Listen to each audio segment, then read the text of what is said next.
जय गुरुदेव। एक वन प्रदेश में एक बहुत बड़ा तालाब था। हर प्रकार के जीवों के लिए उसमें भोजन सामग्री होने के कारण वहाँ नाना प्रकार के जीव, पक्षी, मछलियाँ, कछुए और केकड़े आदिवासी वास करते थे। पास ही में बगुला रहता था, जिसे परिश्रम करना बिल्कुल अच्छा नहीं लगता था। उसकी आंखें भी बहुत कमज़ोर थीं। मछलियाँ पकड़ने के लिए तो मेहनत करनी पड़ती है, जो उसे खलती थी। इसलिए आलस्य के मारे वो प्रायः भूखा ही रहता था। एक टांग पर खड़ा यही सोचता रहता कि क्या उपाय किया जाए कि बिना हाथ पैर हिलाए रोज भोजन मिले। एक दिन उसे एक उपाय सूझा, तो वो उसे आजमाने बैठ गया। बगुला तालाब के किनारे खड़ा हो गया और लगा आंखों से आंसू बहाने। एक केकड़े ने उसे आंसू बहाते देखा तो वो उसके निकट आया और पूछने लगा, मामा क्या बात है? भोजन के लिए मछलियों का शिकार करने के बजाय खड़े आंसू बहा रहे हो। बगुले ने जोर की हिचकी ली और भर्राए गले से बोला, बेटे, बहुत कर लिया मछलियों का शिकार। अब मैं ये पाप कार्य मैं नहीं करूँगा। मेरी आत्मा जाग उठी है, इसलिए मैं निकट आई मछलियों को भी नहीं पकड़ रहा हूँ। तुम तो देख ही रहे हो। केकड़ा बोला, मामा, शिकार नहीं करोगे, कुछ खाओगे नहीं तो मर नहीं जाओगे। बगुले ने एक और हिचकी ली। ऐसे जीवन का नष्ट होना ही अच्छा है बेटे, वैसे भी हम सबको जल्दी मरना ही है। मुझे ज्ञात हुआ है कि शीघ्र ही यहाँ 12 वर्ष लंबा सूखा पड़ेगा।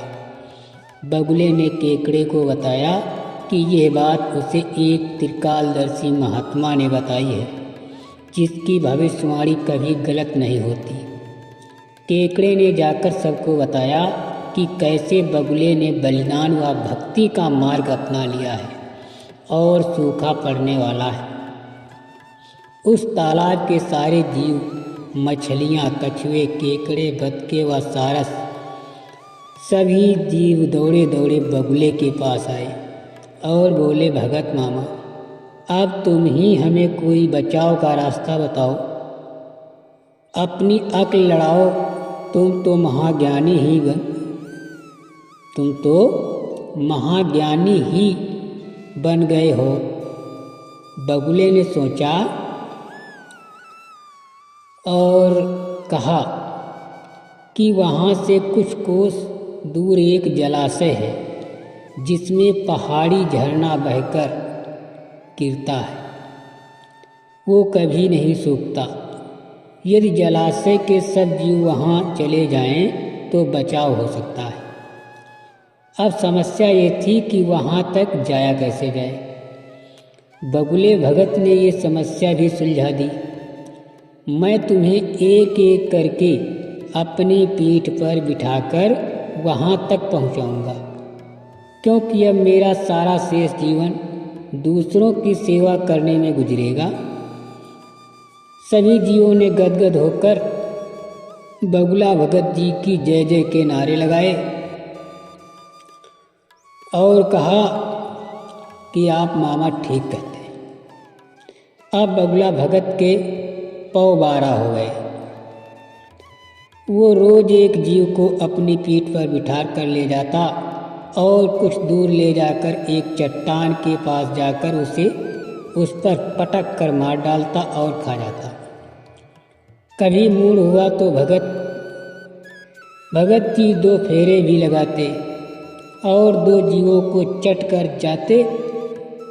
तालाब में जानवरों की संख्या घटने लगी। चट्टान के पास मरे जीवों की हड्डियों का ढेर बढ़ने लगा और भगत जी की सेहत बढ़ने लगी। खा खा कर वो खूब मोटे हो गए। मुख पर लाली आ गई और पंख चर्बी के तेज से चमकने लगे। उन्हें देखकर कुछ जीव कहते, देखो दूसरों की सेवा का फल और पुण्य भगत जी के शरीर को लग रहा है। बगुला भगत मन ही मन खूब हंसता। वो सोचता कि देखो दुनिया में कैसे कैसे मूर्ख जीव भरे पड़े हैं जो सबका विश्वास कर लेते हैं। ऐसे मूर्खों की दुनिया में थोड़ी चालाकी से काम लिया जाए तो मज़े ही मज़े हैं। बिना हाथ पैर हिलाए खूब दावत उड़ाई जा सकती है। संसार से मूर्ख प्राणी कम करने का मौका मिलता है। बैठे बिठाए पेट भरने का जुगाड़ हो जाए तो सोचने का बहुत समय मिल जाता है। बहुत दिन यही क्रम चला।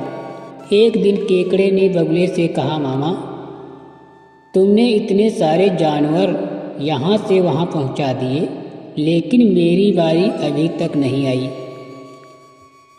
बगुला भगत जी बोले, बेटा आज तेरा ही नंबर लगाते हैं, आजा मेरी पीठ पर बैठ जा। केकड़ा खुश होकर बगुले की पीठ पर बैठ गया। जब वो चट्टान के निकट पहुंचा तो वहां हड्डियों का पहाड़ देखकर केकड़े का माथा ठनका। वो हकलाया, ये हड्डियों का ढेर कैसा है? वो जलाशय कितनी दूर है मामा?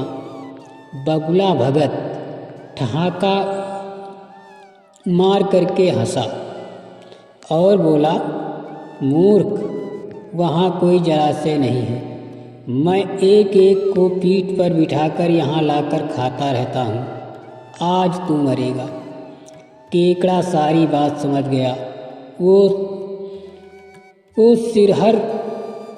शिखर कर उठा, परंतु उसने हिम्मत न हारी और तुरंत अपने जंबूर जैसे पंजों को आगे बढ़ाकर उनसे दुष्ट बगुले की गर्दन दबा दी और तब तक दबाई रखी जब तक उसके प्राण पखेरु उड़ न गए।